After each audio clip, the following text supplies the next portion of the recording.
What did the weird kid in your school do that you'll never forget? There was a kid in my high school named Marcus, and he was impossible to forget. He was huge, tall, wide, built like he could wrestle anyone into the ground without breaking a sweat. Even as a sophomore, he towered over most of the teachers, broad-shouldered, with arms like tree trunks. Part of what made Marcus memorable wasn't just his size, though. It was the way he ate. Marcus was a voracious eater, and not in a normal, I'll grab a snack between classes kind of way. He brought an entire roll of cookies to class. I'm talking 20 or more, stacked neatly on his desk, all lined up like soldiers. The first time I saw it, I thought he was joking. He took the first cookie, bit into it, and then placed it on the other side of his desk. Then he took a bite out of the next cookie and stacked that one neatly on top of the first. He went through the entire roll like this, methodical and precise. It looked ridiculous. He wasn't crumbling them or shoving them into his mouth as fast as he could. No, this was a ritual. Bite, stack, moving each partially eaten cookie in a pattern across the desk. By the time he finished the first rotation, the entire roll was in a neat pile on the opposite side of the desk, each cookie bitten just enough to be recognizable as part of the sequence. Then he would start again, taking a bite of the top cookie on that stack and moving it back to the original side. He repeated this process over and over until the entire roll had disappeared. It could take 15 minutes or more for him to finish a single roll. He didn't rush. He didn't talk to anyone while he did it. It was almost meditative,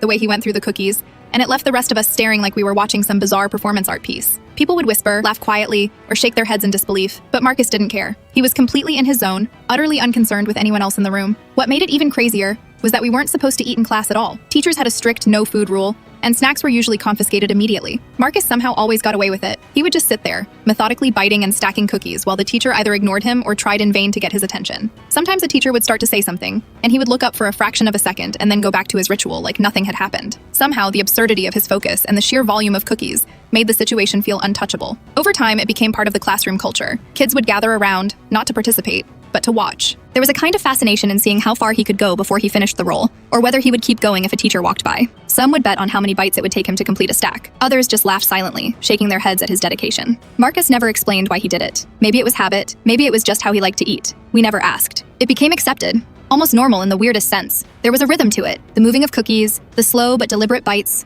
the silent concentration. You could almost set a stopwatch to the process, and it would be consistent every time. By the end of class, the desk would be spotless, except for crumbs, and Marcus would lean back, satisfied, ready to tackle the next roll. The cookie ritual became legendary. Even kids in other classes knew about Marcus and his system. Upperclassmen would tell incoming freshmen, "Watch out for Marcus in history. He brings cookies, and he does the stack thing." It wasn't just the eating itself, but the meticulousness, the defiance of classroom rules, and the sheer audacity of it that made it unforgettable. I still think about Marcus sometimes. It wasn't just about the cookies or his size, but the quiet intensity with which he approached something so simple and mundane. He turned eating a roll of cookies into a performance, a pattern, a ritual that no one else could replicate. In a school full of chaos, Marcus's cookie rotations were one of the strangest constants we had, and that's why I'll never forget him.